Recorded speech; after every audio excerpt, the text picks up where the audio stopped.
Don't pursue your wife until you do this.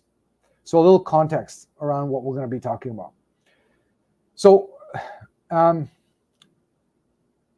when a marriage is in the trenches, husbands oftentimes attempt to, pursue their wife. It's kind of like a last-ditch effort to show affection and appreciation.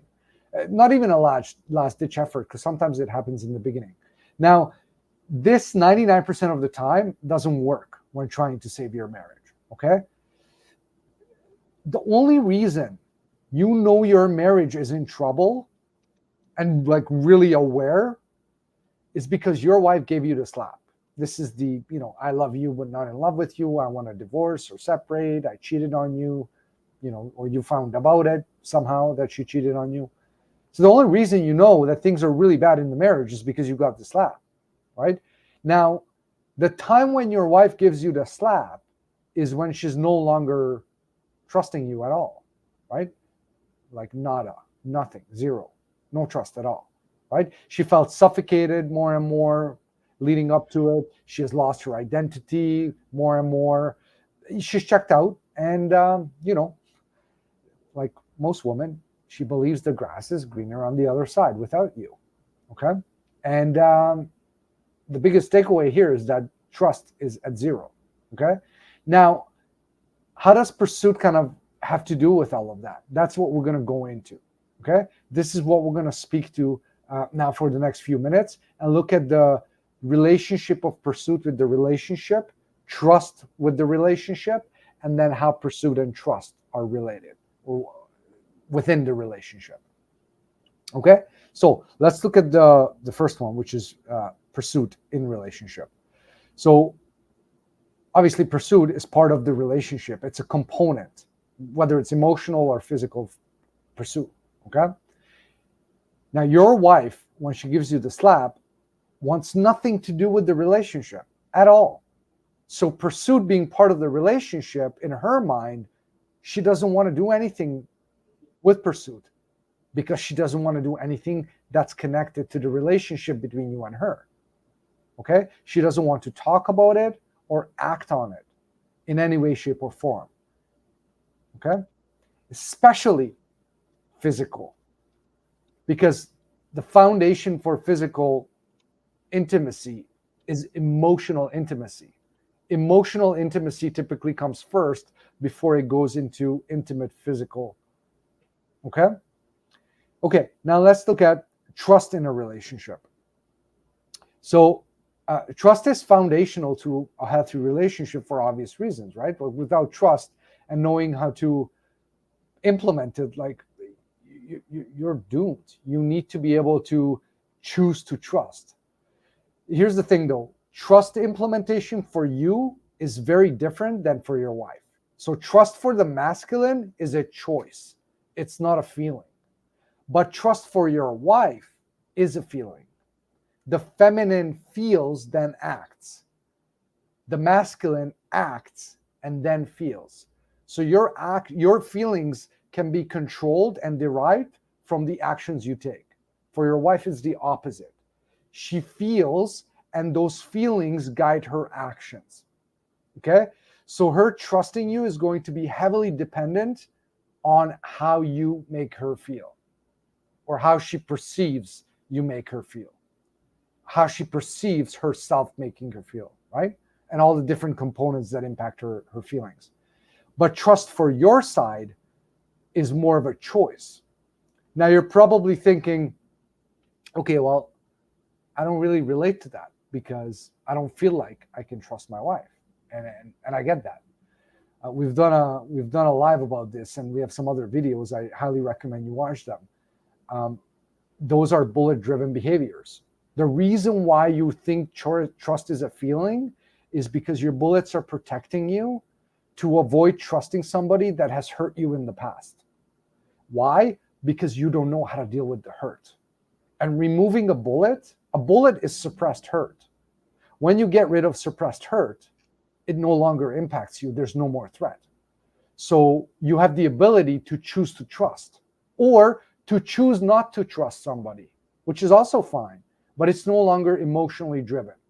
And that's a healthy masculine way of relating to trust and making decisions around trust versus from a place of fear or threat that you're going to get hurt again. Okay? Now, let's look at the relationship of pursuit and trust, because there's a level of dependency here. Okay? So if you pursue your wife before rebuilding trust, she will think that you are manipulating her back to the relationship, which, if you're honest with yourself, in a way it's accurate. But the problem is she'll kind of catch on to that. Okay? So even if you manage to get laid or have some degree of success in pursuing her, it will bite you in the butt later on, right? If trust has not been rebuilt. Because pursuit for her is more emotional than physical. If she doesn't trust you, she's not emotionally connected to you. If she's not emotionally connected to you, then pursuit will be seen as a manipulative tactic only, nothing else. Okay? So that's kind of the relationship. I wanted to define it each. So trust in the relationship, pursuit in the relationship, and how the two kind of come together and the dependency on each other. Okay? Now, there is one exception. And we've talked about this idea of management of the relationship, which is your wife's role. Okay? So the exception is, and what that means is the only time you can and should pursue your wife before actually trust being rebuilt is if she's directly requested it in a masculine way. And what do I mean by that? Like, hey, I want you to pursue me. It's been a problem in our relationship that I have not been pursued. I don't feel desired. I want you to pursue me. That's a direct way of saying it. It's black and white. Okay? Now, this represents this other side, this 1% from the kind of 99% of the stat above. Because we said, do not pursue your wife without having rebuilt trust. 99% of the time, it's not going to work. This is the 1%, okay? The exception. And it is very rare, okay? Very rare. It's very rare that it's the problem, and it's very rare that woman can directly, masculine way communicate it to you. And if she is, awesome. Your job has been made easy because now you know what to do. John, anything you want to add? And even in that 1%, you do it once it doesn't compromise your terms. But we just come back to something earlier from the earlier section around that needy, desperate, codependent husband.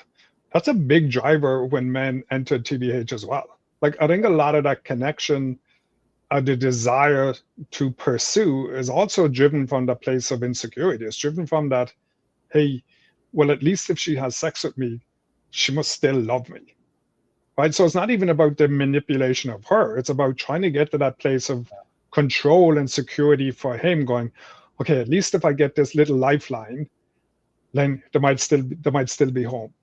Oh, imagine if I give her an orgasm. How is she going to walk away from that? Like, it's as I said, it's that insecurity is a huge driver that creates that desperation. Like that needy, codependent, desperate husband doesn't just change overnight. Yeah. Right? It takes time. It takes time to move away from that, to learn a better way.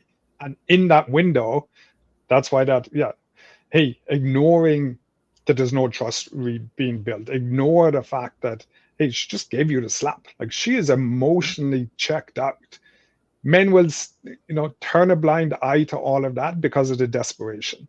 Hey, I need something to hold on to, because they think that's the access to, hey, this is how it's going to be restored. And it's the complete opposite is how it's going to be restored. Yeah. It's really certainty, what you're talking about. Like, the man is looking for certainty from her, whereas certainty should be something you're self-sufficient in. You should be creating your own certainty. One, because you cannot provide certainty for her, which is very important, but she's looking from you to get that. You should not be looking to get certainty from her. It's nice if you have it. Don't misunderstand me. You can want it and desire it from her, but you shouldn't need it from her.